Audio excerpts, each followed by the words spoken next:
বিসমিল্লাহির রহমানির রহিম। আসসালামু আলাইকুম রহমতুল্লাহ। কেমন আছো তোমরা? আশা করি অনেক ভালো আছো। আমিও মন আল্লাহ পাকের রহমতে অনেক ভালো আছি, আলহামদুলিল্লাহ। তো এই মুহূর্তে আমি তোমাদের মাঝে হাজির হয়েছি নতুন আরেকটি ভিডিওতে। আর আজকের এই ভিডিওটা হচ্ছে তোমরা যারা ডিগ্রি থার্ড ইয়ার রয়েছে তাদের জন্য রাইট বা কারেক্ট ফর্ম অফ ভার্বস। তো রাইট বা কারেক্ট ফর্ম অফ ভার্বস এই গ্রামারের এই টপিকটার উপরে আমি দুটি পার্ট করতে যাচ্ছি। আজকে হচ্ছে পার্ট 1, এরপরে থাকবে পার্ট 2। তো আশা করি এই দুটি পার্ট তোমরা কন্টিনিউ করলে অবশ্যই তোমরা রাইট বা কারেক্ট ফর্ম অফ ভার্বসে 100% ফুল মার্কস পেয়ে যাবে। তো অবশ্যই এই ক্লাসটি এবং এর পরের ক্লাসটি তোমরা কন্টিনিউ করবে। ওকে, চলে যাচ্ছি মূল আলোচনা। যারা আমার চ্যানেলটা এখনও সাবস্ক্রাইব করো নাই তারা দ্রুত সাবস্ক্রাইব করে দাও, আর যারা সাবস্ক্রাইব করেছো তাদেরকে অসংখ্য ধন্যবাদ। তো রাইট বা কারেক্ট ফর্ম অফ ভার্বস তোমাকে ভালোভাবে বুঝতে হলে এই বক্সটাকে ভালো করে বুঝতে হবে। তো রাইট ফর্ম অফ ভার্বস হচ্ছে টোটালি কয়টি? 5টি। Number 1 verb 1, number 2 verb 2, number 3 verb 3, এরপর ভার্ব 4, ভার্ব 5। তো ভার্ব 1কে প্রেজেন্ট ফর্ম বলা যেতে পারে, অর্থাৎ যেটা ভার্ব 1 ওটা হচ্ছে কি প্রেজেন্ট ফর্ম। যেটা ভার্ব 2 ওটা হচ্ছে ভার্বের পাস্ট ফর্ম। যেটা ভার্ব 3 ওটা হচ্ছে ভার্বের পাস্ট পার্টিসিপল ফর্ম। যেটা ভার্ব 4 এটা হচ্ছে ভার্বের প্রেজেন্ট পার্টিসিপল ফর্ম। আর যেটা ভার্ব 5 সেটা হচ্ছে ইনফিনিটিভ। ওকে, যেমন ডু এর পাস্ট ফর্ম কি? ডিড। পাস্ট পার্টিসিপল কি? ডান। আর প্রেজেন্ট পার্টিসিপল হচ্ছে ডুইং। আর ইনফিনিটিভ ফর্ম হচ্ছে টু ডু। তো এখানে মূলত বেসিক ফর্ম যেটা, এগুলো হচ্ছে তিনটা। প্রথম তিনটা ডু, ডিড, ডান, অর্থাৎ ভার্ব 1, ভার্ব 2, ভার্ব 3। এই ভার্ব 1 এর সাথে যদি তুমি আইএনজি করে দাও তাহলে সেটা কি হয়ে যাবে? ভার্ব 4 হয়ে যাবে, অর্থাৎ প্রেজেন্ট পার্টিসিপল হয়ে যাবে। আর এই ভার্ব 1 এর আগে যদি তুমি জাস্ট টু বসায় দাও তাহলে সেটা কি হয়ে যাবে? ইনফিনিটিভ হয়ে যাবে। এভাবে go, went, gone, going, to go. Okay, তো এই যে 5টা ফর্ম, এই 5টা ফর্মই রাইট ফর্ম ভার্বসে বসে। এখন কোন সময় কোনটা বসে সেটা যদি তুমি জাস্ট বুঝে যাও তাহলে তুমি অনায়াসে রাইট ফর্ম অফ ভার্বস এই টপিকটার উপর ফুল মার্কস পেয়ে যাবে। ওকে, আমরা এখন দেখব যে কোন সময় কোনটা বসে। নাম্বার 1, প্রশ্নে অতীত নির্দেশক শব্দ যথা ওয়ান্স, এগো, long ago, watch, war, had অতীত সাল বা সময় যদি উল্লেখ থাকে তাহলে ভার্ব 2 বা পাস্ট ফর্ম বসাতে হবে। যেমন এইখানে রয়েছে once upon a time there dash live a mighty king in Scotland.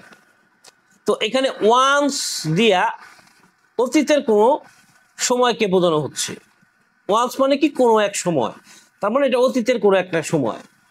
তো যেহেতু এখানে ওয়ান্স কথাটা এটা একটা অতীত নির্দেশক শব্দ, যার কারণে এখানে ব্র্যাকেটে যে ভার্বটা আছে সেই ভার্বটাকে অবশ্যই তোমার কি করতে হবে?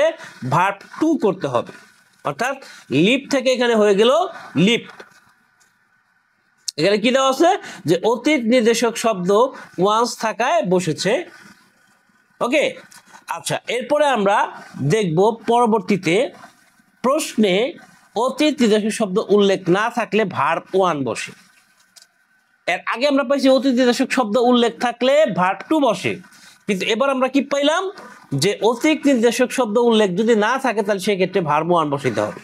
তবে সাবজেক্ট যদি একজনকে বোঝায়, হ্যাঁ, আই আর ইউ ছাড়া যে সাবজেক্টটা একজনকে বোঝায় সেক্ষেত্রে ভার্বের সাথে এস বা ইএস বসাতে হবে। ওকে, যেমন এখানে কি আছে? A good student always dash Mac his lessons. তো এইখানে এই বাক্যটার মধ্যে কিন্তু কোনো অতীত নির্দেশক শব্দ দেওয়া নাই, যার কারণে এখানে কি হবে? এটা এই যে ব্র্যাকেটে যে ভার্বটা আছে সেই ভার্বটাই থাকবে। যেহেতু এ গুড স্টুডেন্ট বলতে একজনকে বুঝাইছে, এই জন্য এটার সাথে অ্যাজ যোগ করে নিতে হবে। অর্থাৎ ম্যাক থেকে এটা কি হইল? ম্যাক্স। অর্থাৎ এখানে এ গুড স্টুডেন্ট বলতে একজনকে বোঝায়। আবার our students dash make their lessons regularly. এই বাক্যটার মধ্যেও কিন্তু কোনো অতীত নির্দেশক শব্দ দেওয়া নাই, যার কারণে এটা আমরা ভার্ব 1 রাখবো। যেহেতু আওয়ার স্টুডেন্টস এটা একজনকে বোঝাইতেছে না, বহুজনকে বোঝাইতেছে, এখানে ম্যাকই থাকবে। আর এই স্টুডেন্টের সাথে যদি এসটা না থাকতো তাহলে এখানে ম্যাক্স করা লাগতো। এরপর আসি ভবিষ্যৎ বোঝালে। ভবিষ্যৎ বোঝালে কি হবে? শ্যাল বা উইল প্লাস ভার্ব ওয়ান বসাতে হবে।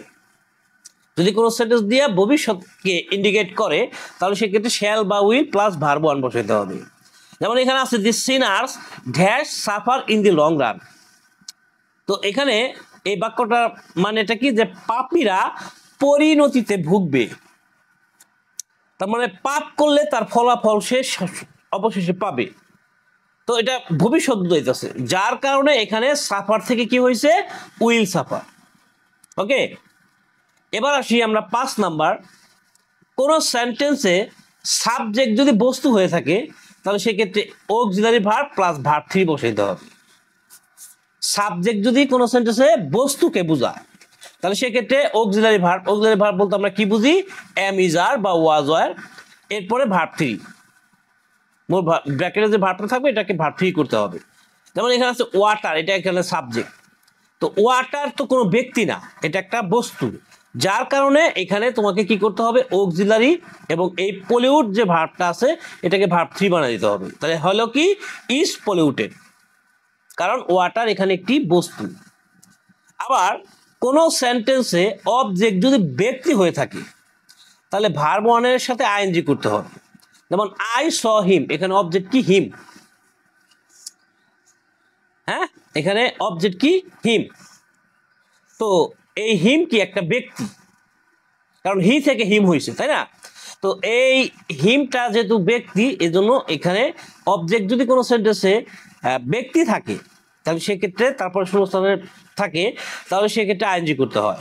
অবজেক্ট হিম একজন ব্যক্তি, যার কারণে এখানে আইএনজি হয়েছে। আবার অবজেক্ট যদি বস্তু হয় তাহলে সেক্ষেত্রে ইনফিনিটিভ হয়। আর ইনফিনিটিভ মানে কি, 2 প্লাস ভার্ব 1। যেমন এখানে আছে উই হায়ার্ড এ বাস, তো এখানে এ বাসটা হচ্ছে কি, এখানে অবজেক্ট, বাট এটা একটা বস্তু, এই বাস একটা বস্তু, যেহেতু বস্তু এই জন্য এই গো এর আগে জাস্ট টু বসায় দিতে হবে, টু গো। অবজেক্ট এ বাস একটি বস্তু, যার কারণে এখানে কি হয়েছে, টু গো হয়েছে। ওকে, তো এই যে 7টা রুলস, জাস্ট এই 7টা রুলস যদি তুমি পারো তাহলে তুমি অনায়াসে রাইট ফর্ম ভার্বসে 4 মার্কসের মধ্যে 4 মার্কসে এনশিওর করে ফেলতে পারবা। তবে তোমাকে কিছু এক্সট্রা রুলসও পড়ে নিতে হবে। সেই এক্সট্রা রুলসগুলো নিয়ে আমি আগামী ক্লাসে কথা বলবো। তো সেই পর্যন্ত সবাই ভালো থাকবা, সুস্থ থাকবা, সুন্দর থাকবা। টাটা, আসসালামু আলাইকুম ওয়া রাহমাতুল্লাহি ওয়া বারাকাতুহু।